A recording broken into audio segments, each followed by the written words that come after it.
কয়েকজন সায়েন্টিস্ট মঙ্গল গ্রহে গিয়ে সেখানকার মাটির স্যাম্পল নিচ্ছিল, কারণ তারা ওই মাটি পৃথিবীতে নিয়ে এসে গবেষণা করবে। সেখানে এক ভয়ানক ঝড় আসার সম্ভাবনা রয়েছে, কিন্তু একজন সায়েন্টিস্ট স্পেসশিপে ফিরতে পারে না, যেটা সে অনেক কষ্ট করে বের করে, যেটা তারা সব সায়েন্টিস্টরা মিলে বেঁচে থাকবে। কারণ এই শেল্টারের মধ্যে যে পরিমাণ খাবার রয়েছে তাতে সে কোনোভাবেই 4 বছর টিকতে পারবে না, যার কোনো অস্তিত্বই এই গ্রহে নেই। তবুও সে হার না মেনে অক্সিজেন মিলিয়ে সেটাকে জ্বালিয়ে পানি বানানোর চেষ্টা করে এবং প্রথমবার এবং এবার সে সফল হয়। সেখানে বাষ্পরূপে বিন্দু বিন্দু পানির সৃষ্টি হয় এবং চাষের জন্য তার যেটুকু পানির প্রয়োজন ছিল তা সে পেয়ে যায়। ওদিকে পৃথিবীতে তখন মার্কের কাছে খাবার পাঠানোর জন্য পরিকল্পনা করা হচ্ছিল, আর এই সমস্ত ব্যবস্থা সম্পন্ন করার জন্য মোট 3 মাস সময় লাগবে। আর মহাকাশযানটিকে পৃথিবী থেকে মঙ্গলে পৌঁছাতে আরো 9 মাস সময় লাগবে, অর্থাৎ মোট 1 বছর সময় লাগবে। এদিকে মঙ্গলে মার্কের আরো 48 দিন কেটে যায় এবং তার লাগানো ফসল অনেক বড় হয়ে ওঠে। সে মোট 400টি আলুর চারা বড় করতে সফল হয়, যা কিনা সে নিজেও ভাবতে পারেনি। মার্ক যা আশা সেটা তোমার পর্যন্ত পৌঁছানো অব্দি যে করে হোক তোমাকে বেঁচে থাকতে হবে। আর মার্ক ঠিক তাই করে। সে একদিনে 3 বেলায় যে খাবার খেত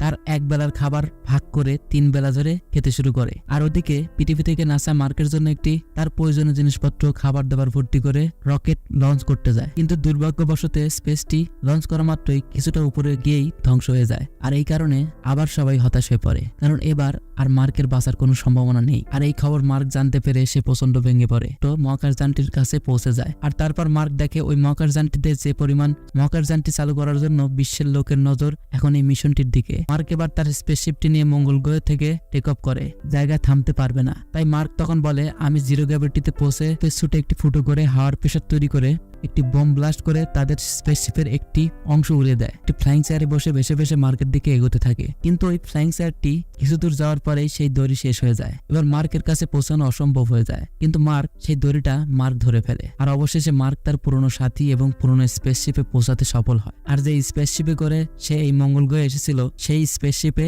সে পৌঁছে যায়।